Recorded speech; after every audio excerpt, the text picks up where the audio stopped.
DIY, as we all know, is do it yourself. It can both have a positive effect or a negative effect. So while most DIY methods support hair growth, it is very important to apply caution, to the kinds of DIY that you do, and some of the effects that might come with doing DIYs.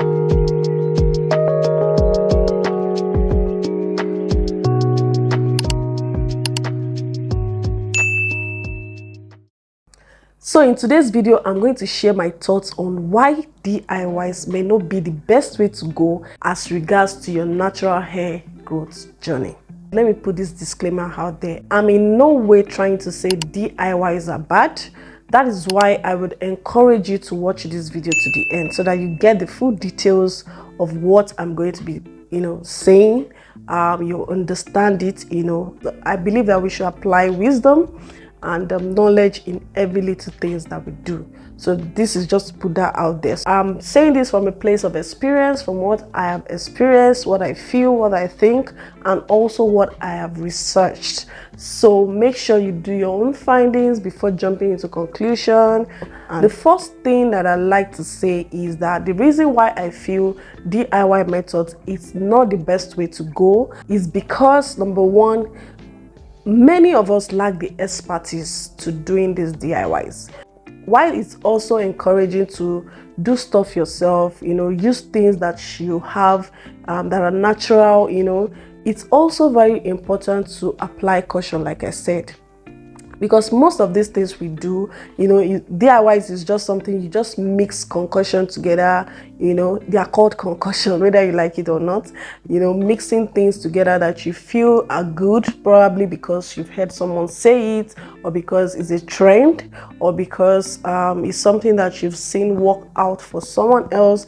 Then you just feel, okay, I need to mix this and mix that. Trust me, guys, I've been there. The most part of my hair care journey has been doing DIYs. So if you go back to my channel, like from day one, you will see that I did a lot of DIYs, like up until middle of last year, where I had to, take a pause, which I've shared in some of my videos already. I'm going to link some of them in the description box. Many of us are not trained. We are not trained cosmetologists. We are not trained dermatologists. We are not trained professionals in this field of mixing products and all that. So the idea of just doing DIYs might not be really the best to go, because you have little or no idea of what you're mixing. So yes, all these herbs that we use, natural herbs, they are good, they are great, don't get me wrong. They are like the best thing that anybody can use on their natural hair. But knowing how to mix them, how to use them, really have to be from a place of expertise. Even if you don't go to a cosmetology school or to go and learn how to mix this stuff, there needs to be some level of idea of what you're doing. So, but what I've seen around, especially in YouTube, is just many of us just come out to just do stuff because it's trending. Is either because it's trending or because it's something that you see everyone else doing. Like, for example, the time cloves was all over the place and people were swearing by using cloves.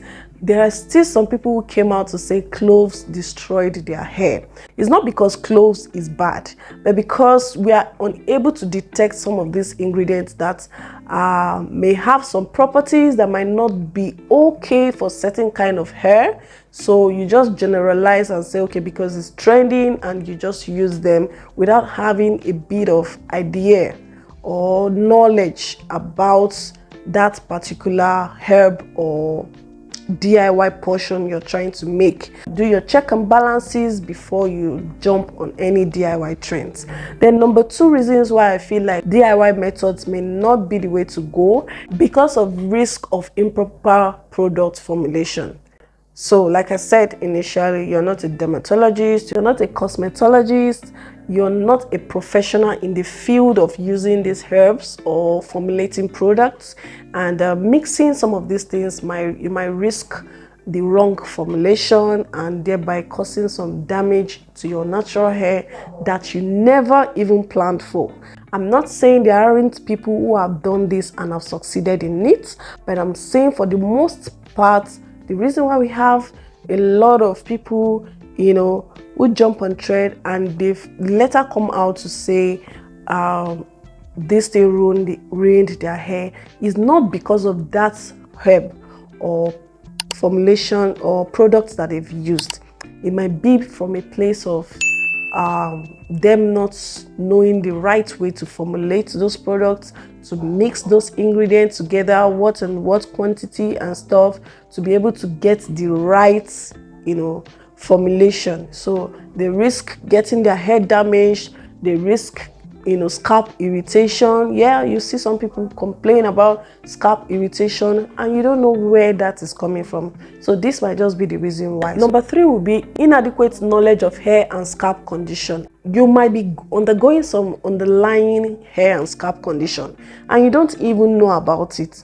Maybe dandruff, maybe alopecia, maybe, you know, underlying issues that has to be treated from the inside and you're not aware about it, and you just maybe find out from someone that this is going to cure alopecia, this is going to make your hair grow thicker, this is going to stop dandruff, and without having a knowledge about if this thing is something that requires a medical intervention, you just jump on that and that may even worsen, you know, that condition that you're having at that particular moment. I'm speaking from experience. Like I said, I was all over the place with different kinds of herbs, Ayurveda and all that. I was really experiencing a lot of shedding, a lot of breakage, a lot of split ends, a lot of single strand knots at that time. So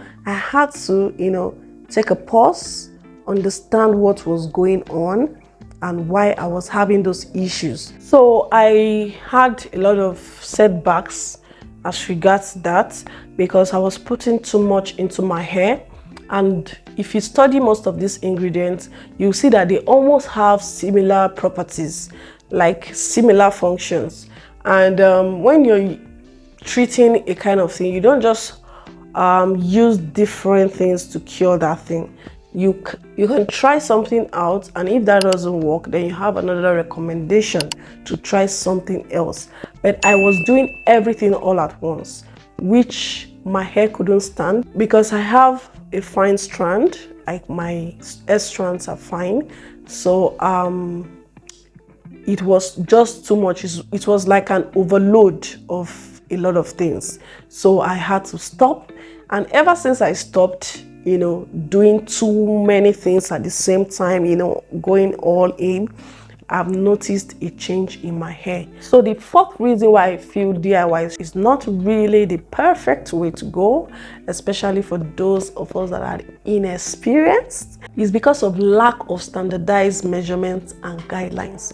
So most of these formulations requires measurements, guidelines, rules and regulations, when to put this and when not to put that, in what quantity, how to test for pH levels and stuff. It is people who are experienced, people who are professionals in those fields that can really work around these guidelines and measurements. There are some people who over the years, over time, have kind of like eyeballed their measurements, kind of like know what and what to put at what times, and it has worked perfectly well for them.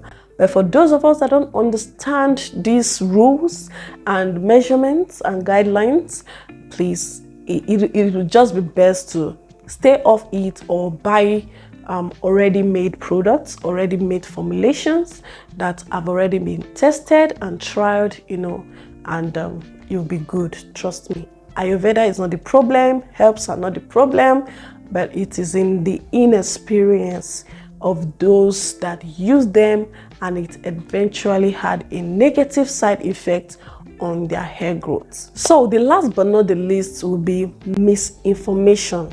Misinformation is one of the biggest reasons why I would not encourage anyone to just go into DIYs, especially if you are a new naturalista, like you're just starting on your hair care journey, like I would really advise that you don't go into DIYs unless you're buying an already made. Like I said, there are lots of information on YouTube, lots of information that if you're not careful, you're just going to get lost in the crowd. There's a lot of information on YouTube that can really help you, trust me, but there are also informations that can ruin your journey even before it starts. So the right thing would be to take your time to look at those informations that are useful, make your own research, do your own findings, make sure that you understand your hair properly, you know what you're doing. For me, I would encourage that not everything you see out there you do. I personally have stopped for now.